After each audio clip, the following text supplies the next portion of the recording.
Bom, vamos lá, né? Estamos aqui na Campeonato Cognitivo, Campeonato Master. Estamos com a semana 8, a penúltima semana, discutindo governança digital nas relações pessoais e na mídia. E a Lilian faz aí um comentário sobre a participação das pessoas na mídia em relação às relações pessoais, e ela faz uma pergunta sobre a mídia ninja. O que eu achei da participação da mídia ninja nas manifestações. Bom, o que em relação à questão das mídias tradicionais, quando a gente fala de governança digital, Lilian, a gente na verdade está falando de empoderamento, de mudança, de colaboração de massa. Isso é uma coisa importante para uma discussão geral sobre governança. Quando a gente fala colaboração de massa, não é caixa de sugestões de massa, né? Não é discussões genéricas, bate-papos de massa. Quando a gente fala colaboração, a palavra colaboração é trabalhar junto. Então, na verdade, quando a gente fala de colaboração de massa, é tomada de decisão de massa. É poder para a massa. É transferir determinada decisão para a massa. Então, por exemplo, tem aqui a experiência no Rio do ponto certo, né? Então, o ponto certo é você faz aqui uma análise dos motoristas e avalia o motorista. Aí aquela avaliação do motorista vai para um centro lá de pesquisa. E aí eles vão ver o que eles vão fazer com aquela informação, etc, etc. Então é uma pesquisa que eles fazem. E não é nada que vai entrar dentro do processo. O processo de avaliação, de mérito, de promoção, de fiscalização, continua sem nenhum tipo de modificação. E aí eles fazem uma pesquisa mais barata, usando esse tipo de informação, para um futuro próximo, poder fazer algum tipo de mudança em relação a isso. Aí você vai me perguntar, isso é governança digital? Não, isso para mim não é governança digital. Isso é usar as tecnologias atuais para fazer pesquisa. Eu falava com a mulher no telefone. Então, o que acontece?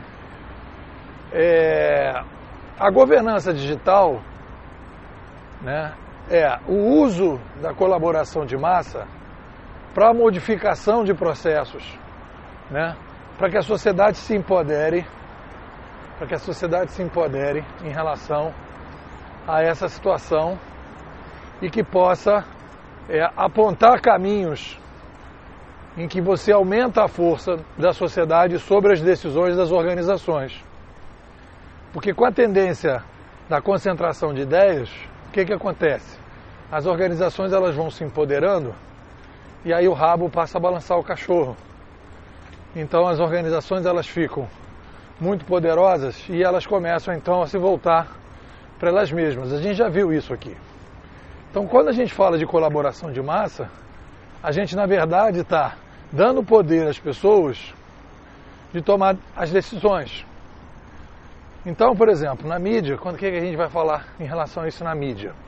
Na mídia, quando você, por exemplo, tem os comentários, e aí você tem lá um jornalista que faz análise dos comentários, né? Quer dizer, o cara é convidado a comentar. Mas quando você não coloca uma ferramenta para que o próprio leitor possa dizer que tipo de comentário deveria ser destacado ou não, que tipo de comentário ele considera que é interessante, né? A gente seguia lá aquela ideia do Slashdot. Você poderia dizer um comentário que foi polêmico, um comentário que foi engraçado, um comentário que foi informativo, eles têm isso. Então o leitor vai definir, né, você vai dar poder a ele de ordenar, né, os comentários que estão ali. Isso é poder para que você possa organizar e criar uma relevância dos comentários que foram feitos. Você pode pegar aí que 99% dos espaços de comentários desses sites, desses jornais, eles não usam algoritmo, né? É quase como se fosse de propósito, a gente falou isso antes, né? Para mostrar o seguinte, tá vendo? Aqui tem o pessoal que é bem organizado, que sabe fazer as coisas, são os jornalistas, esses profissionais maravilhosos que coordenam as coisas todas. Olha só como é importante esse modelo aqui, né?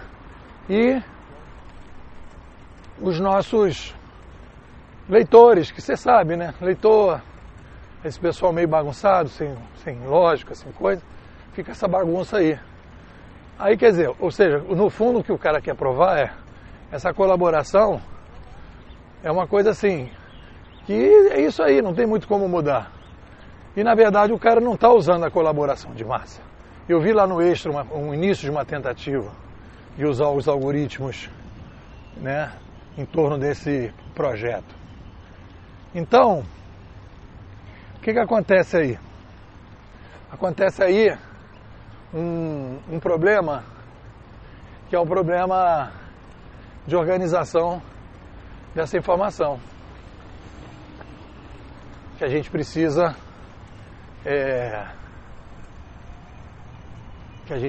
dar uma olhada. Então o que acontece? Nesse momento que você abre o comentário e você não coloca o algoritmo, você está fazendo uma coisa, às vezes até perversa, é a mesma coisa da Submarino. Você deixa os comentários, que é mais perversa ainda, e você tira os comentários que são negativos. Você faz a moderação sem avisar, né? Então você finge que é igual à Amazon, mas não é. E no caso dos jornais, da mídia, eles não organizam, né? Eles não botam uma estrutura. Então no momento que o leitor pode destacar e ele começa a entrar no jornal, e ele começa a poder dizer, né, o que é bom, o que não é bom no jornal, e ele inclusive pode avaliar os colunistas do jornal, inclusive ele pode sugerir pautas para o jornal, inclusive ele pode começar a interferir mais no jornal. Então você vai saindo de um jornal feito no modelo vertical para um jornal feito mais de forma co-criada, colaborativa, usando como colaboração de massa. Então a governança digital é assumir a colaboração de massa para que você possa atuar. Por que eu estou falando tudo isso, Lilian? Porque a análise que eu vou fazer do Media Ninja tá dentro disso aí. Eu acho legal a iniciativa do Media Ninja, por um lado. Por outro lado, tem uma coisa que eu não gosto, que eu acho estranha. Vou explicar qual é. Você colocar um pessoal assim que fica dedicado o tempo todo a fazer as filmagens e tal, colocando como se fosse um pessoal que está ali com disponibilidade para evitar que as coisas aconteçam, eu acho legal. Mas aí você começa a criar um corpo e você começa a ter pessoas que se dizem os representantes do Media Ninja. E aí o Media Ninja passa a ser uma mídia igual às outras, só que é uma mídia alternativa, é o mesmo modelo. Então, apesar de ser alternativa, é o mesmo modelo, né? Quando, na verdade, o que a gente tem hoje nas manifestações, e é isso que é importante trabalhar, e a gente pode trabalhar isso com hashtags, quando você tem as manifestações, você tem centenas de pessoas filmando, centenas, né? O que às vezes acontece é que essas pessoas filmam as coisas e essas coisas não vão para o mesmo lugar, né? Então, se você tivesse um aplicativo, né, que todo mundo pudesse filmar e todo mundo pudesse, ao mesmo tempo que está filmando, colocar as coisas que está filmando no mesmo lugar, e aí você teria milhares de visões diferentes sobre aquele assunto, né? Porque a mídia ninja tem aquela coisa do online, né? De você filmar o que está acontecendo naquela hora, naquele momento, né? Então tem essa coisa assim do ao vivo. Mas esse ao vivo, né, ele poderia, e a gente teria que fazer essa coisa descentralizada, qualquer um que queira, e eu acho que é um pouco isso, mas qualquer um que queira filmar o negócio, você colocaria isso, né? E aí não seria um mídia ninja, uma instituição, um grupo, etc., né? Seria uma cobertura ninja, né? Dispersa, centralizada, e que você não teria ninguém que se diz o cara, entendeu? Porque aí o cara bota aquele crachá de mídia ninja e ele começa a virar o repórter ninja. E aí começa um pouco o mesmo conceito dos blockbusters, dos bad blocks. O mesmo conceito do black block, sei lá. Quer dizer, um cara que diz que é a vanguarda, que é o cara que sabe das coisas, que está ali para defender, como diz ele, né? Defender a sociedade dos autoritarismos na base da violência. É o mesmo conceito. É o conceito da vanguarda, que é um conceito antigo, que teve aí presente nas lutas sociais do século passado, em que você tem uma vanguarda que vai na frente tomando as decisões pela massa que depois segue aquela vanguarda. Entendeu? E é justamente isso que eu acho que a gente tem que evitar.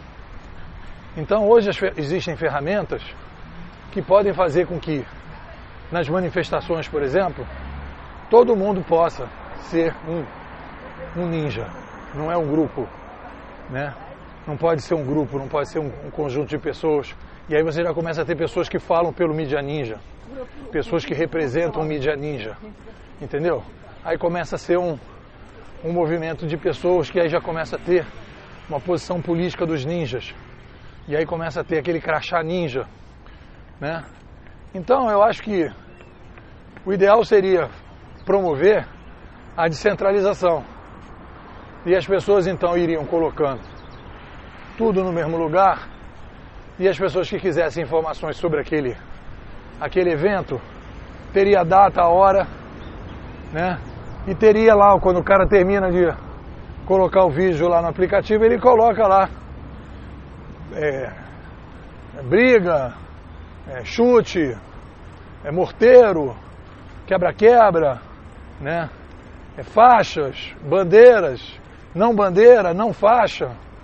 Então aí você faria um movimento descentralizado da inclusão desse troço todo através de uma coisa que seria anônima, né? Totalmente anônima. Eu confesso que eu não conheço em detalhes. Eu estou falando o que eu vejo, o que eu vi, o que eu acompanhei, das coisas que eu dei uma olhada. Pode ser que eu esteja falando coisas aqui que é assim que funciona. Se é assim que funciona, beleza, mas não é assim que eu vejo. Eu vejo os caras lá com o negócio do ninja lá, né, se caracterizando como aquele é ninja, aquele não é ninja. Eu acho que todo mundo que vai para uma manifestação com uma câmera e está filmando, aquele cara é ninja. Qualquer um. Se ele colocar isso na internet, ele é ninja. Não pode ser. É a cobertura 3.0 da Baceta. É a governança digital. Então, no momento que eu identifico que tem um grupo que é mais ninja do que o outro, eu, na verdade, estou criando uma intermediação, né? Aquele cara lá é mais ninja que os outros. Não. Hoje em dia você não tem necessidade de ter esse super ninja, né? Porque aí precisa da cobertura 24 horas. Você bota isso no aplicativo, né? Você pode botar isso no aplicativo. E mais gente pode ir cobrindo aquele negócio. E aí as coisas vão sendo trabalhadas. Eu vi até um aplicativo que o cara me mostrou do Samsung S5, que é muito legal, um negócio de vídeo, que se você tiver 3 ou 4 pessoas que têm o Samsung S5, você pode fazer uma cobertura de um evento de 4, 5 pessoas ao mesmo tempo. Cria uma rede e aquela rede vai filmando vários ângulos do evento. Então esse tipo de ferramenta para você cobrir um determinado pedaço do negócio com várias imagens, com várias coisas e aquilo tudo ser integrado, pô, isso é uma coisa super legal. Então eu acho que a gente tem que criar modelos de descentralização. Até porque acho também que, dependendo da situação política, como é o caso, por exemplo, agora na Venezuela, que o pessoal está sendo preso nessas manifestações, né? Você começa a ter que ganhar anonimato. Então, quanto mais anônimo for esse movimento, melhor. E aí a gente pode começar a trabalhar dessa maneira. Então é isso que eu acho, né, em relação a essa questão do Media Ninja, é isso que eu acho em relação às governanças digitais. A gente só pode falar que existe governança digital quando a colaboração de massa ela passa a ser, de fato, colaboração, trabalho junto, e não caixa de sugestões coletivas, que é normalmente o que as empresas fazem. Elas criam caixas de sugestões coletivas ou caixas de reclamações e depois deixam a caixa lá. Pinça lá uma ou outra, mas não muda o processo. E quando a gente fala de colaboração, governança digital, o processo muda para que a colaboração de massa, como é o caso lá da Gol, interfira diretamente numa variável da tripulação. E aí, nesse momento, você está falando de uma coisa objetiva e concreta. Ou, por exemplo, quando você, der estrelinha e você dizer que tem um motorista, e várias pessoas dizem que tem um motorista que está furando sinal, que está dirigindo perigosamente, no dia seguinte ele chegar lá na garagem, o crachá dele não passar na roleta e ele já sabe que tem que ir lá no departamento pessoal porque não faz parte, ele está lá, ele foi denunciado como direção perigosa. Aí o pessoal normalmente quando a gente fala isso, aí começa, meu Deus, mas aí quantas pessoas, não sei o que, o número X de denúncias, né? E uma atitude Y. Porque as pessoas, quando você fala, dá um exemplo, tipo 10, o cara, 10 é pouco e tal, se agarra aquilo como se aquilo ali fosse uma regra que você está falando. Não, um número X de denúncias, que pode ser uma só.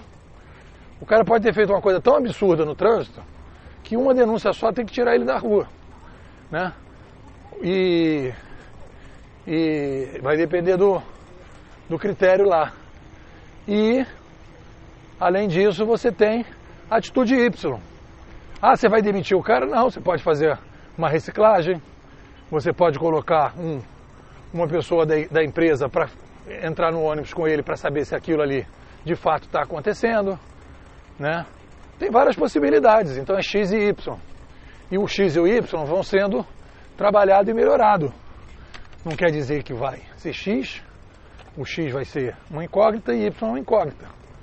Você vai desenvolver isso, mas o que objetivamente você faz, né? Você recebe uma colaboração de massa X e você toma uma atitude Y. Mas é uma atitude que muda a partir da colaboração de massa, muda o processo. Isso é governança digital. O que não for isso, não é governança digital. E aí o que você faz? Para ter essa governança digital, você tem que mudar um modelo, criar uma plataforma digital colaborativa, para que essa mudança seja feita.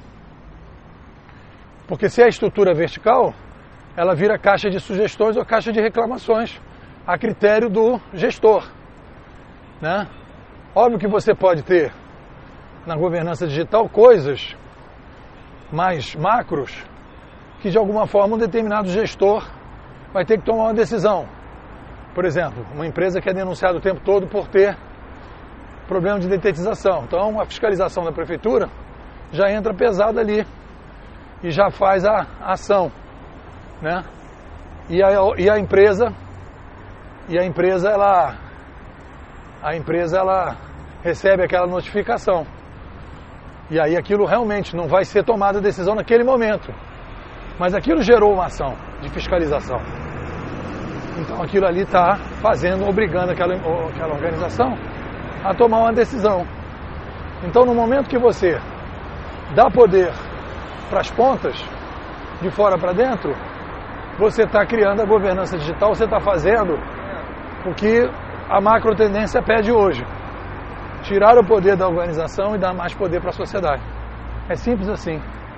O que a sociedade está precisando hoje é empoderar o cidadão e o consumidor. E as empresas têm que se abrir para isso. Quando faz isso, é governança digital. E a mídia ninja? Se ela faz isso, se ela empodera o cara que está na passeata com o celular, ela está trabalhando na governança digital. Se ela cria um meia dúzia de cara que está cobrindo a passeata, e aqueles são os ninjas, aí ela está, apesar de ser uma coisa alternativa, ela passa a ser quase como se fosse um jornal alternativo do século passado, em que você tinha o Pasquim, você tinha o Movimento, você tinha uns jornais aí que você era um jornal igual ao outro, só que tinha uma cobertura de assuntos diferentes, uma cobertura diferente. Aí tudo bem, mas você não está trabalhando com a governança digital. O Mídia Ninja passa a ser uma imprensa alternativa, mas não a governança digital. E aí então começam os problemas, porque o cara já começa a falar pelo Mídia Ninja, aí o cara já tem a opinião dele, já tem a posição política dele, e aí começa então a ser um outro veículo com um modelo parecido. E você não está trabalhando com a colaboração de massa. Como a gente é especialista em governança digital, é simples quando a gente pode dizer se é ou não é. Está tomando decisões, mudou os processos a partir da colaboração de massa? Sim, mudou. Então, é governança digital. Não mudou? É alguma coisa. Pode até estar usando tecnologia, como é o caso aqui do Ponto Certo, pode estar usando aplicativo, mas não mudou a estrutura de poder. E governança digital é modificar a estrutura de poder, é dar poder para as pontas. É isso. É isso que o mundo está precisando, é para isso que está vindo a revolução cognitiva. E é isso que a gente tem que implantar. Se a gente não implantar isso, a gente, na verdade, está usando tecnologia para reforçar o que já existe. Mas não é governança digital. Bom, é isso.